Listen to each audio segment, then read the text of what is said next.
ସାଙ୍ଗମାନେ ଆଜିର ପ୍ରଶ୍ନ ଭାରତର ସବୁଠାରୁ ବଡ଼ ହସ୍ପିଟାଲ କେଉଁ ରାଜ୍ୟରେ ଅଛି? ଏହାର ସଠିକ୍ ଉତ୍ତର ଜାଣିଥିଲେ କମେଣ୍ଟ କରନ୍ତୁ। ଏହିଭଳି ମଜାଳିଆ ଭିଡ଼ିଓ ଦେଖିବା ପାଇଁ ଆମ ଚ୍ୟାନେଲକୁ ସବସ୍କ୍ରାଇବ୍ କରି ବେଲ୍ ଆଇକନ୍ ଦବାଇ ଦିଅନ୍ତୁ ତାକି ସର୍ବପ୍ରଥମ ନୂତନ ଭିଡ଼ିଓ ଆପଣ ଦେଖିପାରିବେ।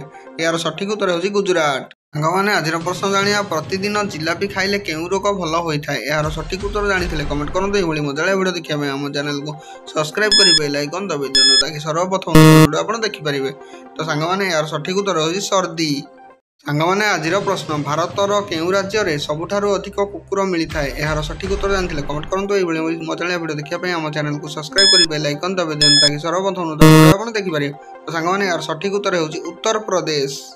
ସାଙ୍ଗମାନେ ଆଜିର ପ୍ରଶ୍ନ ଜାଣିବା କ୍ଷୀରରେ ଗୁଡ଼ ପକାଇ ପିଇଲେ କେଉଁ ରୋଗ ଭଲ ହୋଇଥାଏ? ଏହାର ସଠିକ୍ ଉତ୍ତର ଜାଣିଥିଲେ କମେଣ୍ଟ କରନ୍ତୁ। ଏହିଭଳି ମଜାଳିଆ ଭିଡ଼ିଓ ଦେଖିବା ପାଇଁ ଆମ ଚ୍ୟାନେଲକୁ ସବସ୍କ୍ରାଇବ୍ କରି ବେଲ୍ ଆଇକନ୍ ଦବାଇ ଦିଅନ୍ତୁ ତାକି ସର୍ବପ୍ରଥମ ନୂତନ ଭିଡ଼ିଓ ଆପଣ ଦେଖିପାରିବେ। ସାଙ୍ଗମାନେ ଏହାର ସଠିକ୍ ଉତ୍ତର ହେଉଛି କୋଷ୍ଠକାଠିନ୍ୟ।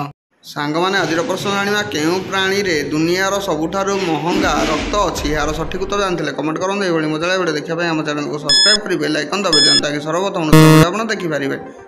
ତ ସାଙ୍ଗମାନେ ଏହାର ସଠିକ୍ ଉତ୍ତର ହେଉଛି କଙ୍କଡ଼ା।